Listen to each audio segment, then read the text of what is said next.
I got some really good news for Baldur's Gate 3 fans. So, as you all know, the modding toolkit got added with Baldur's Gate 3's patch 7 with the mod manager here. So, the mod toolkit allows people to create their own mods, which are kind of constrained to the various things that the game wants us to make. So, things like spells, new classes, and different races, things like that. But someone within a few days already cracked it and created an unlocked version of the toolkit. And in this video, I'll be discussing what that potentially means, if we have a future with some new things coming from that, and my general thoughts on it, because obviously there's so much that can be done with a modded toolkit. I've looked into it and seen what people have been able to create so far, and there is some concerns that potentially Hasbro or Wizards of the Coast could shut this down because they want people to use their own Dungeons and Dragons custom campaigns. And if people are making their own campaigns within Baldur's Gate 3, that obviously is going to cause some sort of concern there. But I want to give my thoughts on it, what people are saying, and general thoughts on it, because this is huge. Whenever there's a toolkit added to a game, it just opens things up to be able to mod it a whole lot more freedom, with a lot more freedom. If you looked at Skyrim, they had a really great modding community. Would people still be talking about Skyrim to this day if that didn't exist?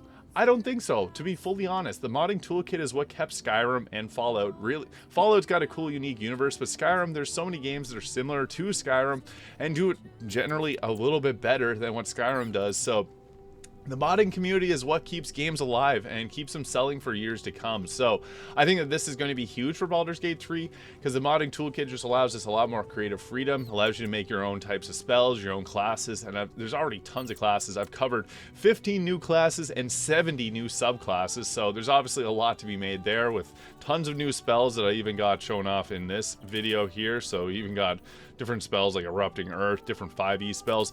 But when it comes to the modding toolkit, this opens up a lot of different stuff. So this is the modding toolkit that allows people to create their own worlds and different different campaign elements. So in the mod manager itself, it does give a lot more freedom, because you can go in and you can change different things, like the assets that are already in the game. But one huge question that I have is what's going to happen with the world, because there's a ability to change how the world functions. So you can do things like changing you can gyroscope it, kind of like back in Far Cry 2 days when you had the map editor, similar to that. There's a sandbox here. So I do think that there's quite a bit that could be accomplished with this. Now it's up to, I guess, seeing if this will be allowed. It hasn't been taken down yet, and this was posted on September 7th, so it's been around. My only concern is maybe they're waiting to do something legally related to take this down, and just getting all their ducks in a row first. That's the only thing that I can think of that's really holding them back from making anything of this, but maybe they're letting it happen. Who knows? But there's been a lot that's been created so far with this. Like, look at this. This is a whole new map that was created in Baldur's Gate 3. So people have already put in a lot of work to making their own unique worlds, which is actually crazy to think about, because this opens things up for people. I've seen a lot of people talking about creating Baldur's Gate 1 and 2 in the Baldur's Gate 3 engine. As those games, I bought them after playing Baldur's Gate 3. They're incredible games, but they're very dated. So if someone can really recreate the whole world, it obviously take a lot of time. But that'd be cool. Maybe we get some extra voice acting. I know that Neil Newbin has done some voice acting for the Fallout London that came out recently, which is a huge modded creation for Fallout 4. And I really am super excited to see the future of what can happen with this, because we already got some pretty cool stuff with the mod manager. But with this unlocked, there's so many different ways that people can go with it, and it's kind of up to seeing if this will be allowed as far as the creations can go, because there's quite a bit that's done already, and this was just cracked literally right after the game launch, or right after the modding toolkit launched. So people are obviously still getting comfortable with how to use this, but yeah, as you can see, you can use this to terraform the world and create your own unique maps there. So very interesting to see what this is. And there's already been some videos of people doing, so this user S on YouTube here has created a world of Avernus here, and you just see, like, this is not stuff that's already in the base game, and they've already recreated this in the through the mod manager toolkit itself. So it's really interesting just to see what's possible with this, because the sky is really the limit when it comes to this. With the tools the tools from Baldur's Gate 3, this game is an incredibly well done game, but if people want to keep this game alive for 10, 20, maybe even 30 years, this is the way. If they are allowing this to happen, I think that this could be really big, because we'll have so much new campaigns, new types of, since there isn't going to be a DLC, this is pretty much DLC for the game. It's not going to be as perfect as the base game. Like, Baldur's Gate 3 is a perfect game, I just want to make that clear, but adding in more things keeps it alive. Like, people are going to pour thousands upon thousands of hours into this game, and I think that it'd be nice if they allow this to happen, because this is actually quite crazy.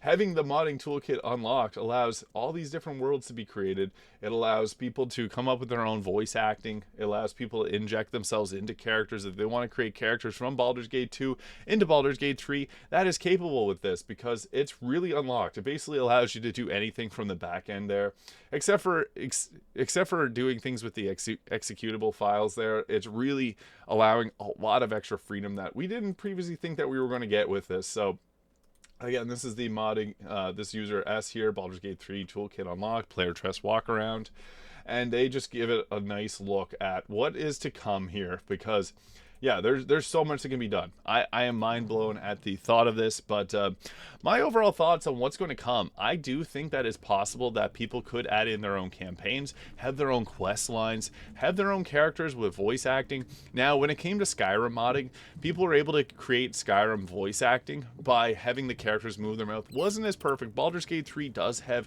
really well done mouth movements when it comes to the voice acting lines, but Skyrim was able to do it. People were able to make it so that the mouth moved somewhat and made it look like they were talking. So it doesn't have to be perfect, but I do feel like people will make some changes.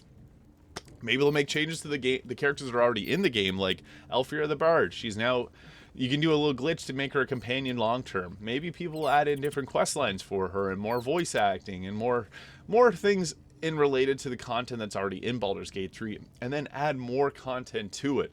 The sky's really the limit. I do think that if this is allowed, it will open the doors up for a lot more stuff to come. It's going to make more people a fan of Dungeons and Dragons, because I really got big into this because of Baldur's Gate 3 and how fun I find this game. Like, there's so much that can be done in this game as a base game, but with people being able to have unlimited freedom to create what they want to create in this game, I think that really extends the shelf life of Baldur's Gate 3, and people will be playing this. Even without mods, people will be playing this 10 years from now. But with mods, it's going to live a very long life. This game came out much more perfect than Skyrim had, and Skyrim comes with bugs. Skyrim still has a ton of bugs. You need to patch out the bugs. Baldur's Gate 3 doesn't really have a whole lot of bugs, I'd say. Like, in all of my playthroughs, I played through this game like 8-9 times to Act 3, and I've only really had 1 or 2 glitches in my entire playthroughs multiple times. So I do think that this is a very well constructed game that will have a modding community that will keep it alive for a very long time.